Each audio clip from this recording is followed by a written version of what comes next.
Hey guys, welcome back to the channel. This is Sai Dental Vlogs. So today we will be discussing about few dental cases. What are the antibiotics which we need to give? What medications we need to give? To case by case we can discuss, and we will be able to know what is the protocol for giving antibiotics and painkillers and anti-inflammatories, and if somebody is resistant to a particular medicine, what medications we should give in an uncontrolled diabetic patients. So all these cases we'll discuss today. So recently I got a case of 2-8 extraction. The case went uneventfully, and the case was done very easily. Within 10 minutes I removed the 2-8, and after the removal of the case of the extracted tooth, so what I gave all the instructions to the patient. I have sutured also, and after that I gave few medications to the patients like augmentin 625 mg, and along with that I had given Zerodol SP and gas medicine like Pandy or something I had given. So after 2 days the swelling should reduce, but to my astonishment the swelling had increased in that case. So what may be the cause? So after digging more into the history of the patient, I saw that the patient is regular popping up pills, antibiotics for a small infection which she had in the leg. She got a cut in the leg, and minded she was non-diabetic 33-year-old patient. So she was popping up regular antibiotic pills, and due to which what happened, she developed antibiotic resistance due to amoxicillin. So what happened is, after the extraction she started eating and she didn't follow the instructions, and what she had was a huge cellulitis of the face where I did the extraction.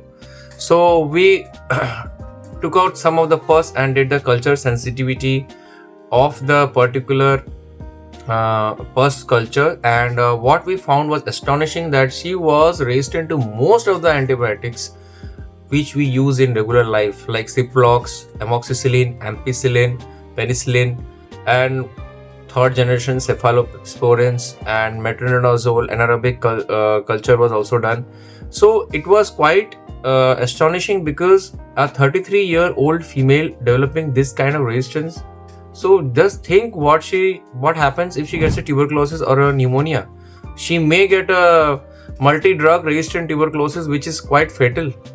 So I told the patient to stop taking any kind of antibiotics. We waited for a period of 3-4 days, and we admitted her to the hospital. We did regular drainage and pus. After that we started a course of ferropenem for this patient, and subsequently the wound healed. So these kind of cases you will also get in your clinic, and it's very important to dig into the history of the patient, because people in India are mostly resistant to the antibiotics. For example, if you have a sore throat, or if you have some kind of cough and cold, usually we have the habit of popping up azithromycin. But now you take azithromycin, I can challenge you, 90% of the people will be resistant to it, because it's one time daily dose, and everybody least cares about the antibiotic resistance in India, because all the medicines are available over the counter. So when you pop up pills, it does not heal, it harms the body by changing the mutation in the bacteria. The bacteria changes itself according to the medicine, and that antibiotic is just powder what you're having. So don't pop up pills every time you have some kind of infection or some kind of allergy or whatever. So you should show to the doctor and complete the course. Okay, now what I do in my clinic is, whenever I do an extraction, I see what was the case. If there was any abscess or in some kind of a lot of huge swelling, then only in that cases I give antibiotics, amoxicillin. Other cases which is a simple extraction like a mobile tooth, right? Even you just write a painkiller and gas medicine, that's enough. The wound will heal on its own.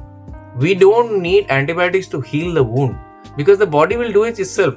Once you remove the, what is the foci of infection? Foci of infection means in a tooth, okay, in the periapical region of the tooth and around the periapical tissues, we have a lot of bacteria colonies like yellow complex, red complex. We have Treponema denticola, we have actinomyces, we have E. faecalis, we have E. coli, and we have a lot of bacteria which is there.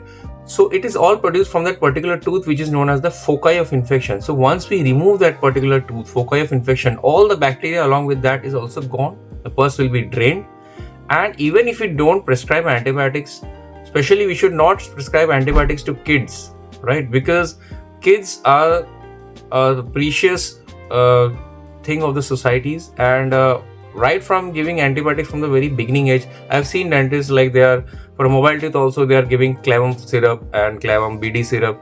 It's not necessary. If you are moving an exfoliating tooth, just give a Flexon syrup which will reduce the pain. And the antibiotic resistance thing in India is a very big thing. Soon the government will make laws in which antibiotic won't be available over the counter, I feel, within the next 5 or 6 years, because it's a lot of things are happening. A few days back, a British patient came to my clinic, and she did just scaling, and believe me, she had swelling gums and all those things. So I wanted to give her Flagyl 600 mg extended release, and you won't believe, she called her dentist at UK and she told, can I take the antibiotics? And she said no. And the laws are so strict abroad, why can't we follow in India and try to give less medicines to the patients, particularly antibiotics?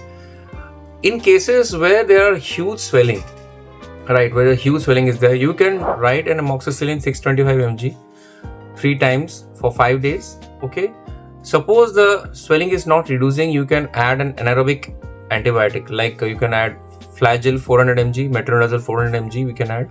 Okay, sometimes what happens is the pus, even after giving this lot of antibiotics, it won't reduce.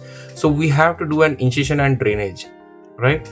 If we are not getting results, we can go to IV antibiotics also, which is ceftriaxone we can, or sulbactam combination we can give, which is available as zone injection 1.5 gram we can give. We can also give augmentin 1 gram duo tablets, which reduces in cases of impaction. Sometimes I give along with when you're doing an impaction, along with the antibiotic, you give some antioxidants and calcium tablets as well. So what I do is I give vitamin D3 supplements, I give coenzyme Q10 supplement after an impaction, I give Neuroben Forte, and it really reduces the inflammation and increases the healing of the wound drastically. So just try it. So I think this video will be useful for you. If you don't follow my YouTube channel and Instagram channel, please go and just click on the subscribe button, and you can follow my Insta channel as well, Sai_dental. We also have a Sai Dental Academy in Bhubaneswar where we do a 3-month course, and we are also coming up with a conservative dentistry endodontic course on 13th and 14th of December this year. So you all are invited. Everything is given in the details of this description box, the course fees and all, the course module. So thank you all. Have a lovely day.